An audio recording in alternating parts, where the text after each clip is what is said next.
It's time for the Jupiter Joe Money Show. I'm Jenny Thomas. We have our host, Jupiter Joe Thomas, and today's a great show. Take it away, Dad. So I want to talk about how much. That's the name of today's show, the topic, how much. The other part of that question is usually, can I? Or when can I retire? How much do I need to retire? Can I retire? Or when can I retire? And some people think it has to do with this magic number. I'm going to tell you it's all about the income. But first, we're just going to talk about how Americans see their money today. Nearly half of U.S. workers now say that they'll need more than $1 million or more in retirement. What do you think about that? Just to live on with bills and everything. Just to live on and retire. And the biggest question I usually have from people, they say, well, can I retire? I want to know if I can retire. I think it comes down to how much income you're going to have, not how much money you have or can you retire. It's how much income are you going to be able to generate from your retirement. So instead of thinking, if you have $500,000 in a 401k for retirement, not thinking really about just that number, but thinking about what that number turns into as income. There you go. If you look at it that way, you'll be further ahead than you will. I need $1 million. It's a harder number to attain. We did the show on New Year's resolutions, right? Mm-hmm. It's almost the same thing with this. I mean, if you think about trying to figure out that I need $1 million, and if you don't hit it, you're not going to retire. It's kind of, it's not like correct. You're a loser. Yeah, exactly. What's interesting in this survey they did here, this was on Fidelity. I love Fidelity. They've got some good stuff. Retirement expectations soar. So now people are thinking, 48% of people out there think that they need more than $1 million. Years ago, 2 years ago, 3 years ago, people were talking about $1 million. Now, 54% of workers consider delaying retirement if they don't have enough money. So it's all number generated, and unfortunately, it's not just the number; it's also about the income. Was there a number back 20, 30 years that was the golden rule? Like now it's more than $1 million. Before, what was it, 500,000? Yeah, 500,000, even 250. I remember back in the day. Yeah. So that's one of the questions we get all the time. Can I retire? How much do I need to retire? Am I able to retire? Those questions come up all the time. And of course, we have software that does this for clients, and we'll show you in black and white. You put in an amount of money, and we'll show you exactly to the penny how much you'll get. We've talked about this many times on many of our shows, and we talk about guaranteed income. What's guaranteed income? Well, number one, if you have a pension, okay? Social Security. In fact, this next article, we're going to talk a little bit about, a couple articles down, we're going to talk about how Social Security for a lot of clients is like 50%. It's supposed to be like a third or maybe 25%. And unfortunately, most people today are using it as the end all, right? Almost the only source of income. Unfortunately, some people have to do that. But anyway, the guaranteed sources of income are Social Security, a pension plan if you're lucky enough to have it. Now, only 20% of Americans have one, so it's kind of hard that 80% don't have it, so it's going to be hard to get one. And annuities, which provide a guaranteed income source. Which is like your own pension plan. Which is your own pension plan, and you're turning your 401k into that pension plan. So this is another question we get all the time, and I thought today we talk about questions we get. One of them is, should I pay off my mortgage? That's a big one. Well, here's the problem. The question is, in this particular instance, this guy's 58. He's got $1.5 million saved in his 401k, and that's the only money he has. And this happens to a lot of people. They're 401k rich, and they don't have any other liquid assets. And if they want to pay off their mortgage, they've got to use their 401k to do so. So the question here is, should I pay off my small mortgage? Now, in this instance, it's $300,000. That's not that small. And he's asking, now he's 58. Now, the problem with a 58-year-old paying off his mortgage with his 401k is that it's a taxable situation. Not only does he get a 10% penalty because he's not 59 and a half, but he's also going to have ordinary income.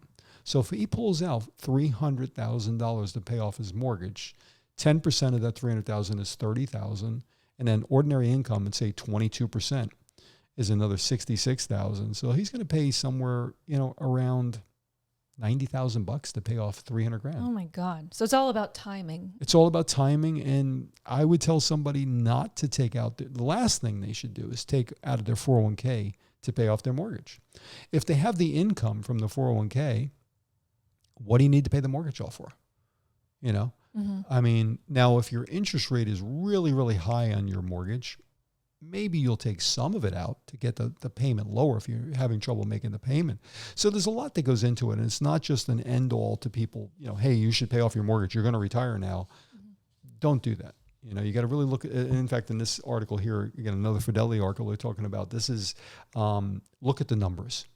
Run the numbers. It all comes down to numbers. Well, it's funny, you know, my office is right next to yours. And a lot of the times when you're with clients or new clients, one of the main things you say is, let's do the math. Let's do the numbers. Let's look at it. I have a calculator on my phone for a reason. And I have a calculator right on my desk, which is a regular calculator. A big one. And the old-fashioned calculator. And I'm out there doing this. And the reason being, even if it's a stupid thing where sometimes I'll just, you know, I have to do the math myself. And I'll say, you know, what's 10% of 200,000, whatever. And I actually put the number there. And it helps you understand what number you have to reach or meet or pay. So know your numbers. I mean, that's really a big deal when you're talking about this retirement stuff, right? And if you're just tuning in, this is the Jupiter Joe Money Show. We come to you each and every week on the True Oldies station, Monday, Wednesday, Thursday, and Saturday mornings. And Jupiter Joe, he's financial expert, retirement expert. You've been doing this for a long time. Right. And if you'd like a free phone consultation or an office appointment, go to jupiterjoe.com. You can book an appointment there. Or you can give us a call, 561-743-0999. And for those people that want to view us on YouTube, go to youtube.com. I got to say that correctly, youtube.com. And just punch in Jupiter Joe Money Show and we'll come up and you'll see our live podcast now.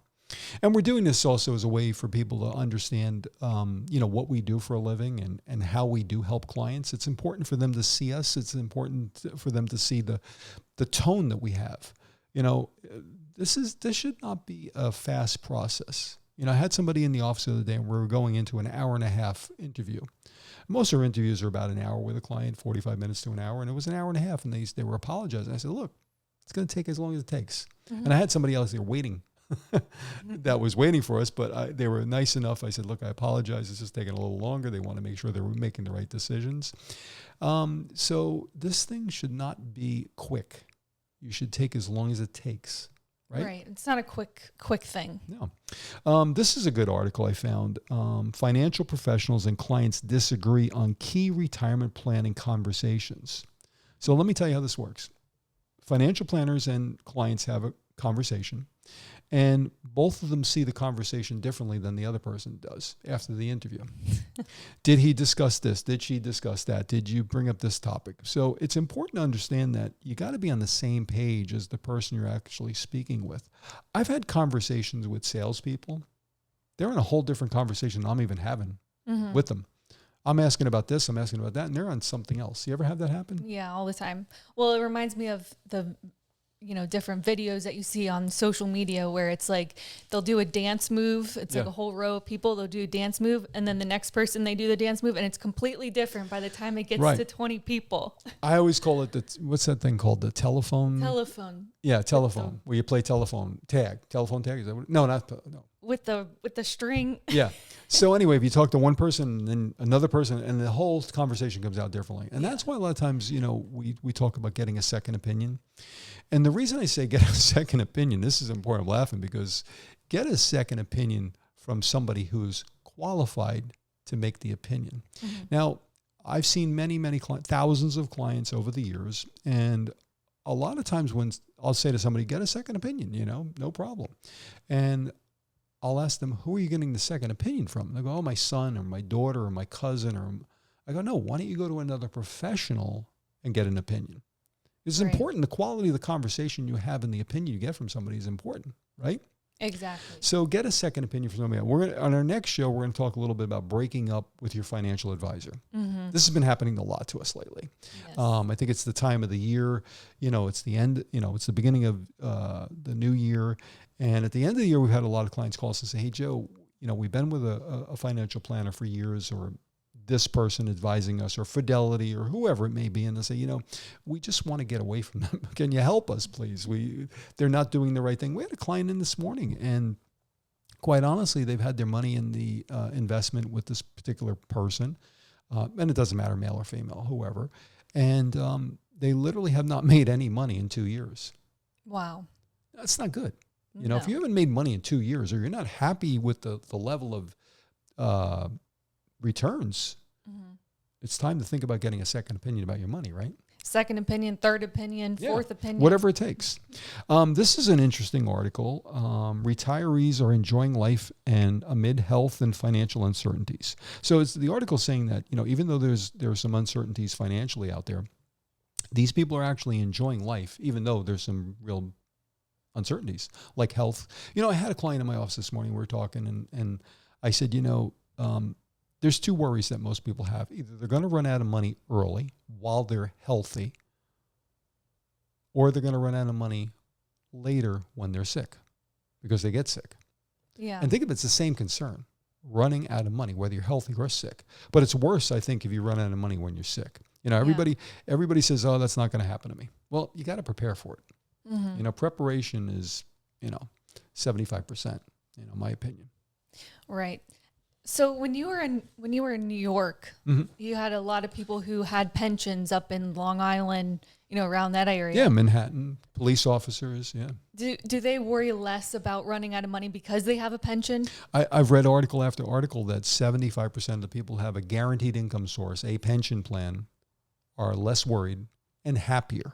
Right. Okay, and that was a recent article. We actually talked about this on one of the shows we did. Yeah. I mean, a pension plan is a big deal.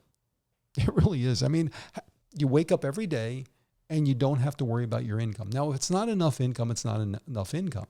But the point is, very few people, look, out of 10 people in America, 8 do not have a guaranteed pension plan. 8. Now, they could say, I have a 401k. It's not guaranteed. What do you mean it's not guaranteed? I have a 401k. Yes, you have a 401k. It's an accumulation product. It's not a distribution product. Now, you can turn it into a distribution product by taking a percentage of money out every year, either based on what you've earned or what you think you're going to earn. And it can and cannot run out of money. Most likely it'll run out of money if you don't manage it correctly. Now, if you're qualified to manage the money, fine. Most people aren't. It's a tough situation to guarantee money from something that's not guaranteed. Right. You have to guess how much you should take out this year, next year, 20 years from now. For life. If you retire at 60, you got to plan on living to 90, or 100, whatever you want to do. Me and Mom always talk about 85. We're like, after that, who cares? But if you don't have a guaranteed income stream of some sort, now Social Security is going to be there for most people. But it's funny. I get a lot of people come in and they'll say, my wife didn't work. She was the homemaker. She's only going to get $1,000 a month. I'm working and I'm only going to get $2,000 a month or $3,000, whatever it is. Or if you're self-employed, you may only see $1,500 or $1,200. It's a sad fact that people count on, guess what? Social Security, which is guaranteed income. And so is a pension plan. Now, the reason I'm bringing this up today is because it's important to understand where your source of monies come from. There's different money and it comes from different places. Nothing wrong with a 401k, but it does not provide an income stream for life. It does not provide an income stream to any amount. You have to figure it out. Right. And our next show is going to be the paycheck that never retires. Oh, I like that. Which is exactly what we're talking about. Guaranteed income never ends. Yep. So what about money that's just sitting in a bank account? We get a lot of questions because, that's accumulating, whether you're earning 0.1% or you're earning 5%, in a money market maybe, or 3%, whatever it is. Yeah. You can turn money that's just sitting there into guaranteed income as well. Well, that's why I always talk to clients about maximizing what you have, all of the money you have, not just 401k money, not just IRA money, not just brokerage accounts, but every bit of money, including emergency money. Because there's people that are very unrealistic about how long an emergency lasts for. The professionals out there will tell you 3 months, have 3 months emergency money. 3 months income, or 6 months, I say. But the problem is there's some people out there that have $250,000 for an emergency fund. It's just unrealistic. Right. You should have that money earning interest. And I've done show after show about decimal points. Whenever you see a number, I used to have people come to me and say, this is back pre-COVID, and the interest rates back then were 0.10. 0.50 interest rate on your CDs and IRAs, just so you know, on money market checking accounts, high yield savings. They weren't so high yield back then. Right. And people were getting 0.1, 0.2, 0.3, which means a decimal point before a number means you're not earning very little money. Right? Not even, and they'd say to me, oh, I'm earning 1%. I go, no, that's 0.10, a tenth of 1%. Wow. And they didn't know that they were actually earning 0.10. So a decimal point is not a good thing in anything in life. Okay. Unless there's big numbers before it. Okay. I mean, it really comes down to just understanding money in general. You know, look, I got to be honest with you. Could I balance my checkbook? Probably. Have I ever balanced the checkbook? I think one time when I was in my 20s or 30s, because I needed to balance it, right? What do you mean? So balancing it, you see, you never probably balanced the checkbook. Balancing a checkbook means you account for all the deductions, all the deposits, and then you have the real the balance of your account. Okay. And it used to be on paper with the checks that it would come correct. in. Now we do it on Excel. Now, or now you look at your account online and they track it for you. But I've never really, I think maybe one time I had to balance my checkbook. Now people that are listening probably know if they're in their 50s or 60s, they've tried to balance it. Most people balance their checkbooks. But it's important because it's the same thing with money. How many people are really, you know, I look at my Fidelity accounts and my other accounts. I have Schwab, you know, Fidelity, whatever, and I have my annuities, and you get the statement and you look at it. But are you really sure those are the numbers? I mean, you know, you go by this number on there and you hope it's the right number, you know?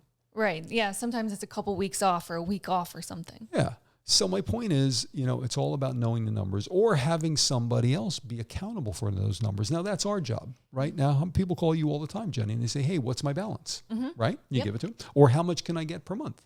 Or if we turn, so a lot of people, let's talk about this. A lot of people will invest with us in an annuity and they don't necessarily start income right away. Right. They'll wait a year because the contract has a 1 year deferral, or they'll wait 2 or 3 or 4 years because they're not ready for retirement and they're not ready to pay tax on that money. So they'll wait.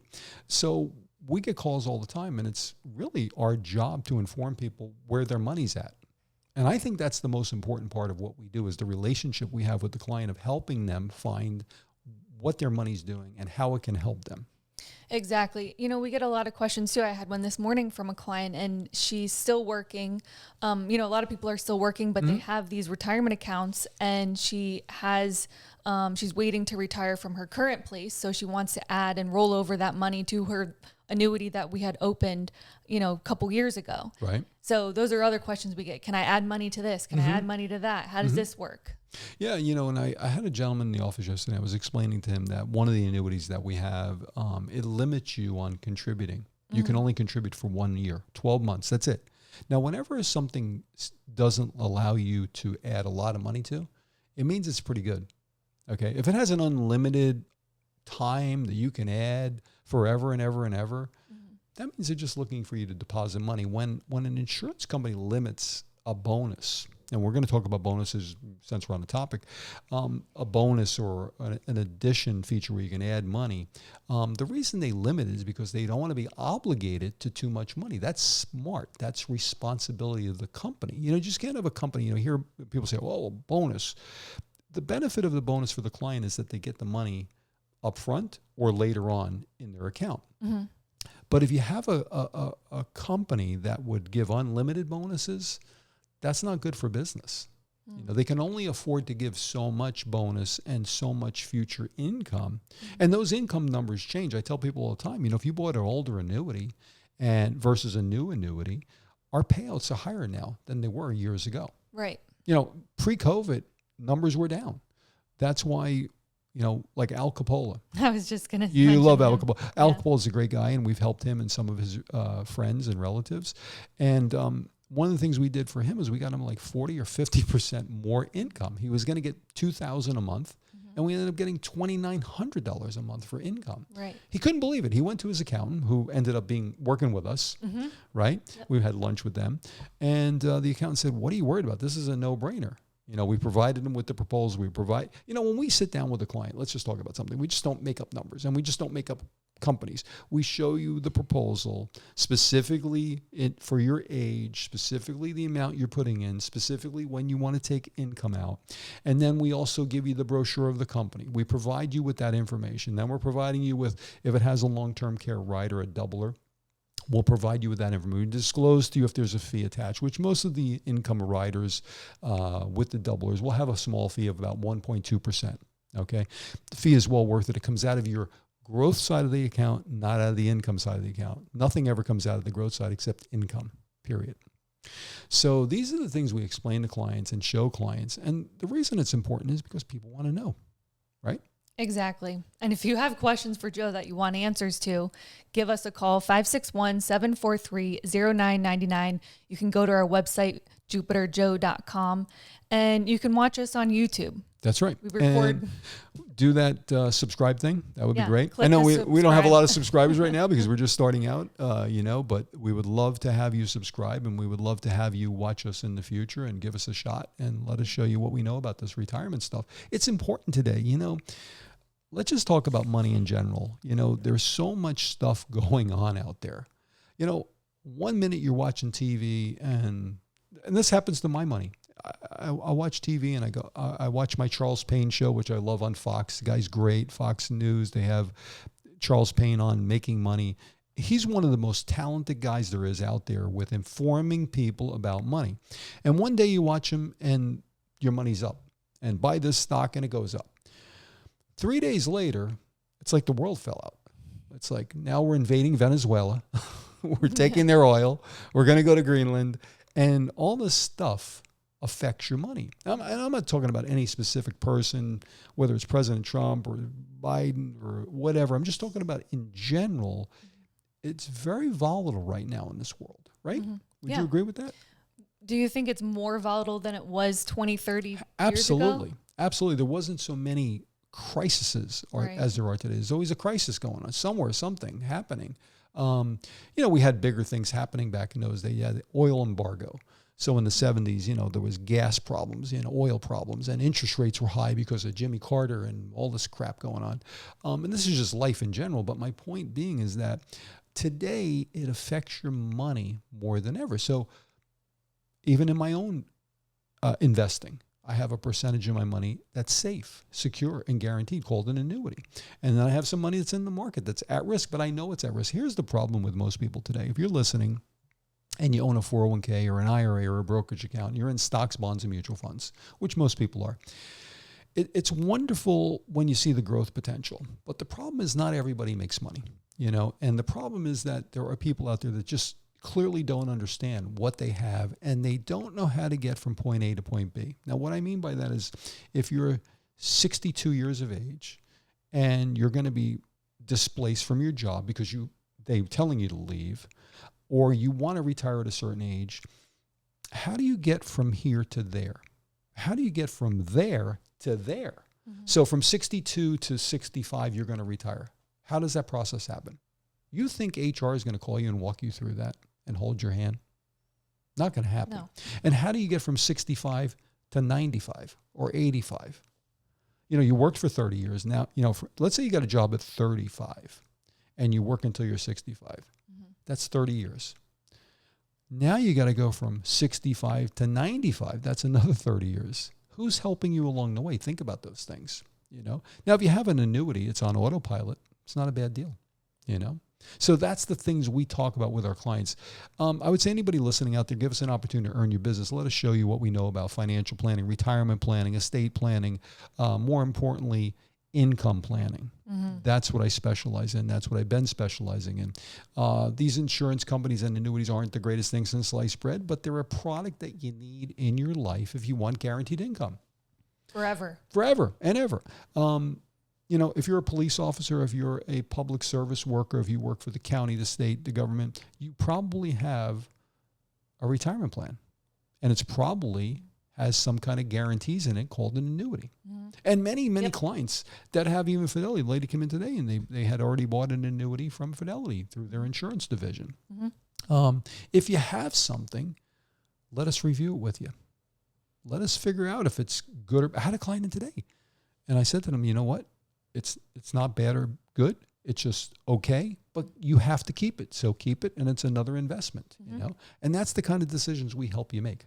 Well, that's the importance of a second, third opinion. Get it from Jupiter Joe. There you go. Go to jupiterjoe.com. Give us a call, 561-743-0999. Thanks for tuning in to the Jupiter Joe Money Show. We'll see you next time. Yes, you will.